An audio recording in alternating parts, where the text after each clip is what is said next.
All right, so one of the major things that we're going to be studying this year is functions. We're going to study a whole bunch of different kinds of functions, and we are starting out with quadratic functions. Okay, so the first thing that we're going to do, we're mostly going to talk about vertex form today, but as a little intro, we're going to talk a little bit about what are functions and what does that mean. Okay, so first of all, a definition of what a function is.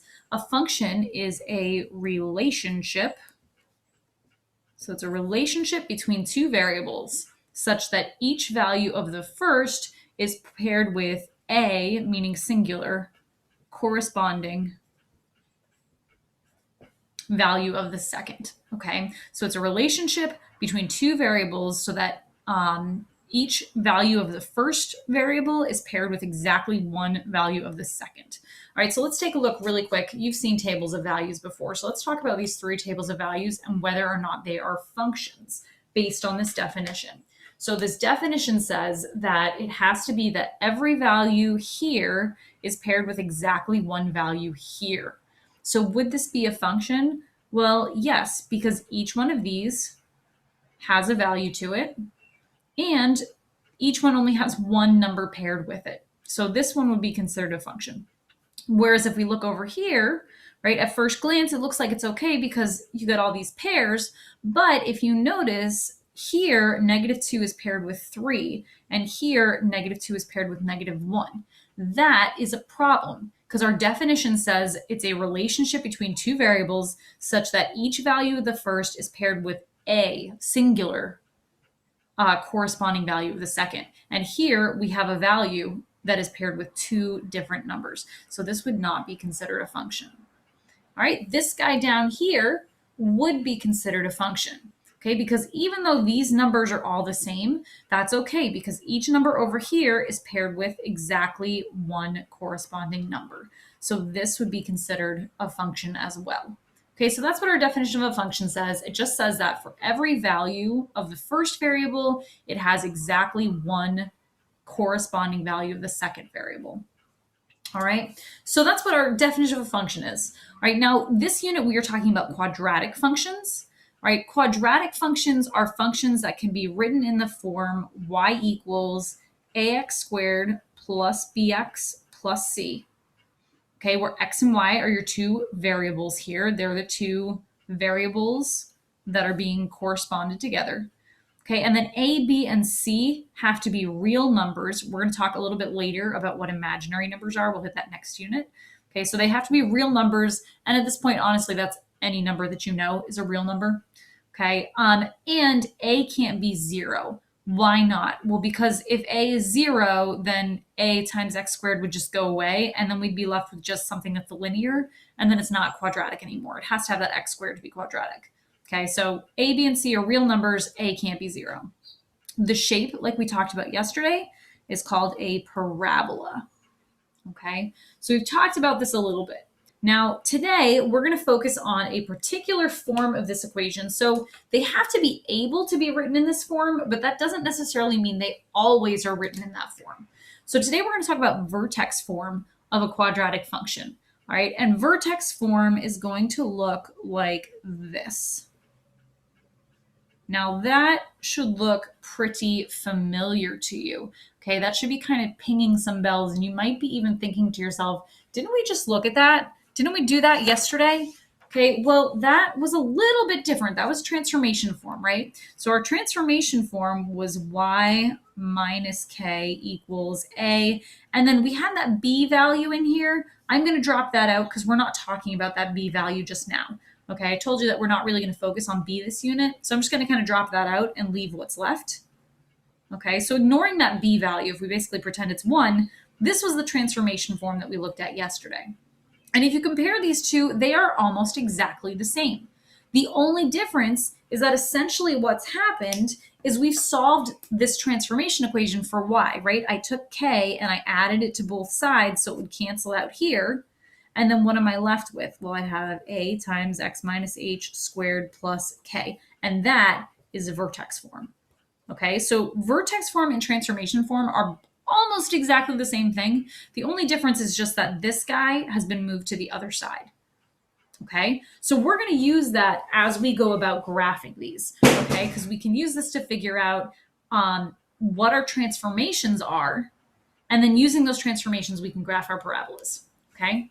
Now, looking at this guy just as a firm definition, when you have a equation in vertex form, your vertex, which is the lowest or highest point of your parabola, depending if it's a U shape or an N shape, okay?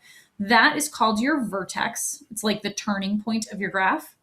And the coordinates of that point, if you have it in vertex form, are always going to be h comma k. So it's whatever this number is, whatever that number is. But remember, there's that built-in minus sign. So when I look at this, when I think about it, the way that I think about it in my head is I think it's the opposite of the number that goes here and then this guy, because I have to remember about that built-in negative that's here but not there. Okay, so that is my vertex. All right, and we can also from this figure out where our axis of symmetry is. Okay, so basically parabolas are the same on both sides, right? So this is called the axis of symmetry. All right, and all that is it's just basically the folding line. Where is it the same on both sides? Okay, and the equation for that line, these are all the points with an x coordinate that is the same as the x coordinate of your vertex. So the equation of the line is just x equals h. And that's the equation for my axis of symmetry. Okay, so these are questions that I might ask you. I might give you a parabola or give you an equation of a parabola and ask you to give me the vertex and the axis of symmetry. All right, so now let's talk about how we're going to actually graph these things, okay? So what we're going to do is we're going to use something called a modified table of values. So a modified table of values. All right, and we are going to use these throughout the entire year, so it's really important that you learn how to work one. All right, it's pretty easy. You know what a table of values is. You know what those look like, right? They look kind of like this, and you plot these points where you go, you know, -1, 3, -2, 2. You know how to plot points. Okay, what a modified table of values is instead of starting at the origin every time, which is how we usually plot points, we say, okay, well, because I know how this thing is shifting because of my transformation form, I can figure out where's this vertex going to end up and then use that essentially as my 0, 0 point to plot the rest of my points off of. Okay, so kind of what's going on is that we're saying, all right, here's my coordinate plane and here's my parabola. So just bear with me here.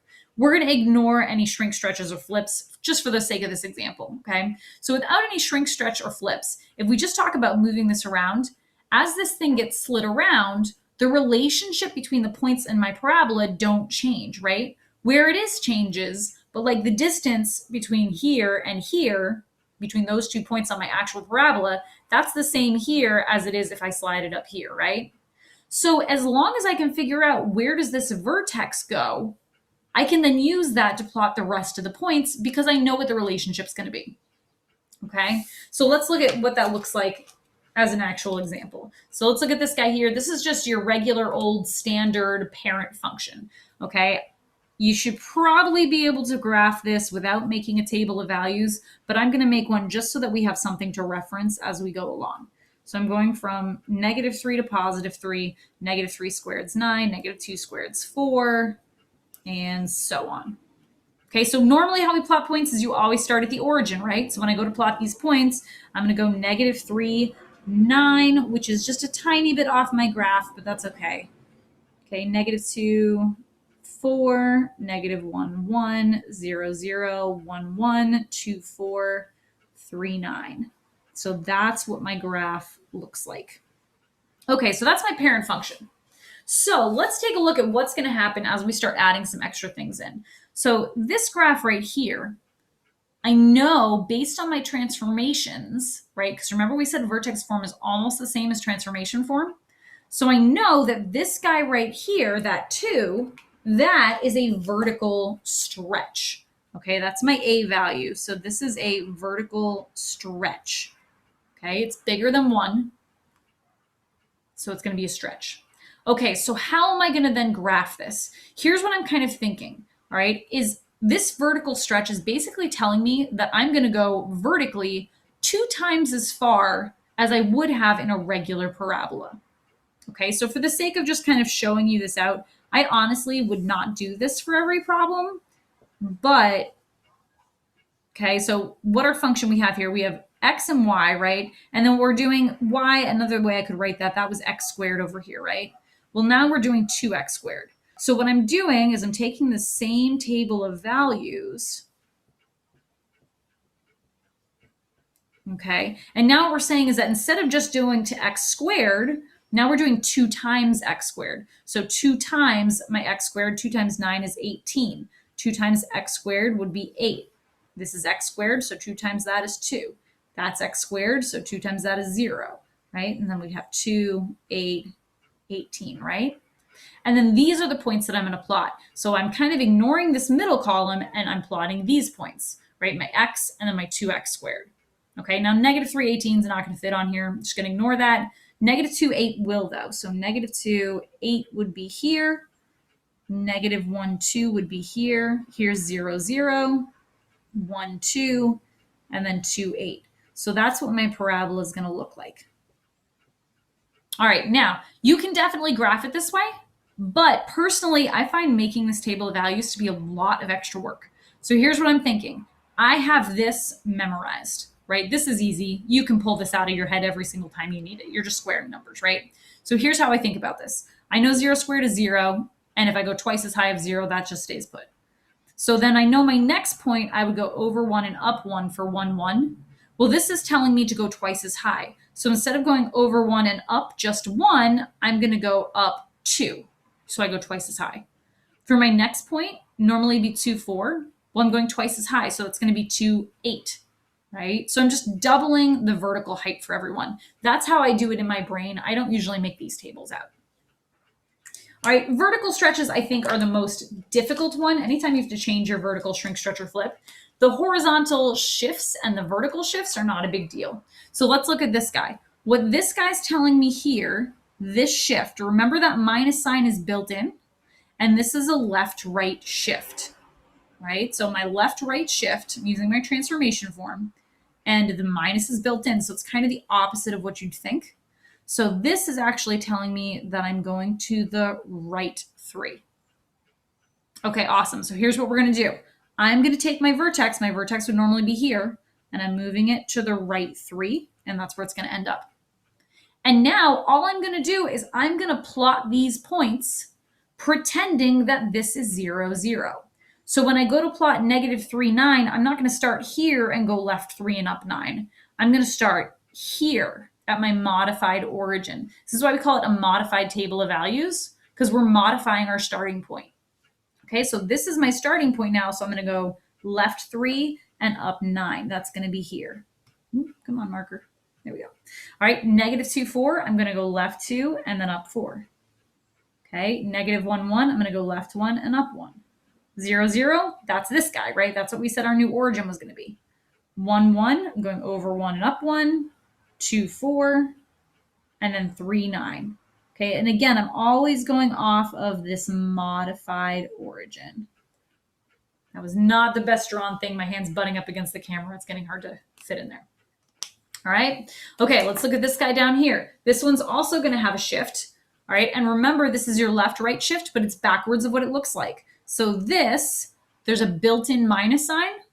This is actually going to tell me that I'm going to the left 3 because it was minus negative 3. That's where the plus came from.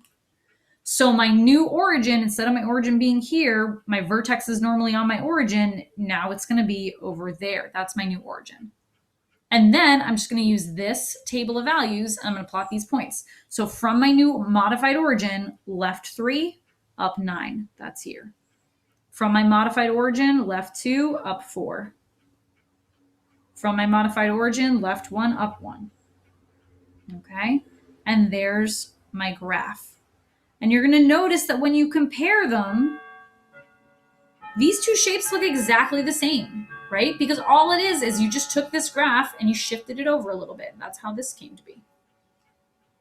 All right, now let's look at this guy. Now this one is going to have 2 different transformations. Not a big deal. It just means that we're going to have 2 times as many things. So this guy, just like the last one, the built-in negative sign tells me that I'm going to go left 3. And then this guy normally, right, we've been used to thinking about this as do the backwards of what it looks like. But remember how we talked about we shifted this guy over here? And when that happened, the sign on it changed. So now the K is behind a positive. So this one's going to do exactly what it looks like. And that's how I remember this. This one I think of, and I think of, oh, this does backwards of what it looks like it should. This one does exactly what it looks like it should. So this is telling me I'm going to go up 4. So I'm going to start by moving my vertex. My vertex, normally at 0, 0, has been moved to the left 3 and up 4. Now it's there. And I don't have any vertical shrink, stretch, or flip. So from here, I'm just going to plot the rest of those points. Here's 1, 1. Here's 2, 4. There's negative 1, 1. And there's negative 2, 4. And there's my parabola. Okay. All right. Now this guy is almost the same thing, except we're adding in a negative sign. Okay. So it's almost the same, but with an additional negative sign. So this part still tells me backwards of what it looks like. Tells me to go to the left 3. This one does what it looks like it should, up 4. And this guy tells me that I'm doing a vertical flip. All right, so I'm going to start out the same way by moving my vertex. Moving my vertex to the left 3 and then up 4. That's going to be there. Now for the vertical flip, I could go back and do another table like this, where instead of doing 2 times x squared, I do the opposite of this number, right? And I write negative 9 here and negative 4 there and negative 1 there and 0, negative 1, negative 4, negative 9. But that's like an awful lot of work. I don't want to do that much work. So here's how I think about it in my head. Okay, normally I'd go over 1 and up 1. My vertical flip tells me to go over 1 and down 1. Okay, normally I'd go over 2 and up 4. Well, a vertical flip tells me go over 2 and down 4. 1, 2. There, I think, yep. Okay, normally I'd go over 3 and up 9. Well, now I'm going to go over 3 and down 9. Right, and then same thing over here. Normally I'd go left 1 and up 1. Normally I'd go 2 and then up 4, but now I'm going to go down 4. Normally I'd go negative 3 and up 4, but now I'm going to go down, negative 3 and down 9. It's remarkably difficult to count points on a grid and talk at the same time. It's kind of badly drawn. Oh, you know what happened? I missed a spot there, huh? That's why this kind of showed up weird. I overshot myself. There, should look like that. My bad. I went over too far, struggling to talk at the same time. So that part shouldn't be there. No big deal. I just counted wrong. I went over too many blocks when I was counting left 2. All right, now let's do this guy. So this guy, we're going to start with figuring out these transformations, and then we're going to have a vertical stretch. Okay, so this, backwards of what it looks like, tells me I'm going to go to the left 2. This does what it looks like it should, so that's an up 3. And this guy is going to be a vertical stretch by a factor of 2. Okay, so I'm starting by moving my vertex. So left 2 and up 3, left 2, up 3. There we go. Okay, and again, I could go back and make one of those tables like we did at the top, but here's how I do it when I actually graph these. Normally, I'd go over 1, up 1. I'm going to go twice as far. So twice as far means I'm going to go up 2. Same amount sideways, you're doubling the vertical part because it's a vertical stretch. Okay, if I wanted to go to the next point, normally it'd be 2, 4. Well, I'm going to go twice as far, so I'm going to go over 2 and up 8. And it's going to be around there somewhere, right? Going the other direction, normally I go left 1 and up 1. Well, now I'm going to go left 1 and up twice as far. Then I go left 2 and up 4. I'm going to go left 2 and up twice as far, so left 2 and up 8. And there's my graph. Okay, and if you kind of compare these two, you can see that this one's taller and skinnier than that one is, right? Okay, so that's what a vertical stretch does. It makes your graph a little taller and skinnier. All right, this guy right here, when we look at this, okay, so this part, backwards of what it looks like, tells me to go left 2. That tells me down 4. And this guy tells me that I've got a vertical stretch. Okay, so left 2, down 4. There's my new vertex. And then my vertical stretch of 3, that means I'm going to go 3 times as far. So over 1, up 1 becomes over 1, up 3. Over 2, up 4 becomes over 2, up 12. Right? And then the other way, left 1, up 1 becomes left 1, up 3. Left 2, up 4 becomes left 2, up 12. Because 4 times 3 is 12. There's my parabola. Okay, and again, as you compare these two, notice that this guy is taller and skinnier than this one. The bigger your stretch is, the taller and skinnier your parabola is going to end up being.